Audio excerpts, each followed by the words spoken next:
থাইল্যান্ডে আজকে আমাদের দ্বিতীয় দিন।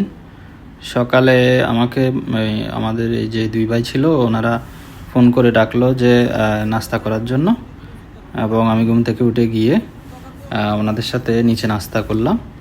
নাস্তা করার পর ওনারা বলতেছে আমাদের জন্য গাড়ি আসবে, ওনারা প্যাকেজে আসছিল, গাড়ি আসবে ওনাদের একটা দ্বীপে নিয়ে যাবে, এবং আমাকেও রেডি হতে বললো। তো আমিও রেডি হয়ে গেলাম। ওনারা বলতেছে আমরা ম্যানেজ করব, সমস্যা নাই, আমরা বলবো আমাদের এক ফ্রেন্ড আছে।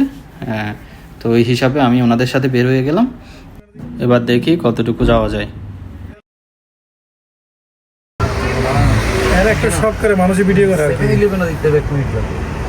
হইছে ওকে সারাদিন নেটটা একটা তুলে সার্চ করবো নাকি।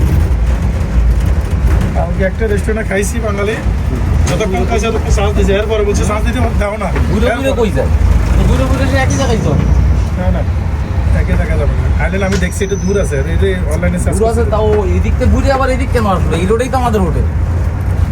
আচ্ছা কালকে আর একটা হোটেল এই দেখেন এই আইল্যান্ড প্লাজা, এই যে করোনা হচ্ছে এটা একই মানুষ? এখানে যাবে আপনারা কি একই মানুষের মানতাম আসছেন না? ওই দেখো রিস্কের ঘটনা। আমি এখান থেকে চলে যাবো এয়ারপোর্ট থেকে মালয়েশিয়া যাবো। আচ্ছা আচ্ছা মালয়েশিয়ায় স্যালারি কত? 30?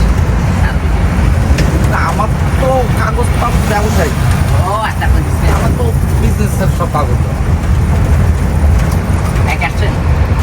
ওই দ্বীপটাতে নিয়ে যাওয়ার জন্য আমাদের প্রথমে একটা স্পিড বোটে তুললো, আমাকে তুললো। ওই হিসাবে আমার এখনও কোনো প্রকার টাকা পয়সা দিতে হয়নি।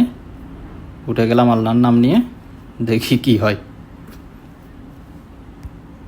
ওই দ্বীপটির নাম হচ্ছে কোরাল আইল্যান্ড। ওই দ্বীপে নেওয়ার আগে আমাদের একটা বড় নৌকাতে তুললো। ওই নৌকাতে দেখছি অনেকেই প্যারাগ্লাইডিং করতেছে।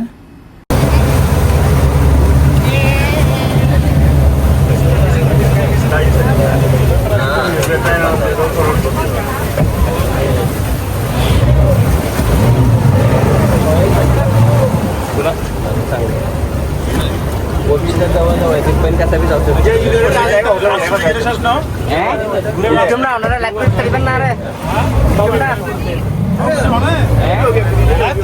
কিন্তু আর হয়েছে তো আর অনেক বড় থাকবেন দেয় বড় থাকবেন না কিন্তু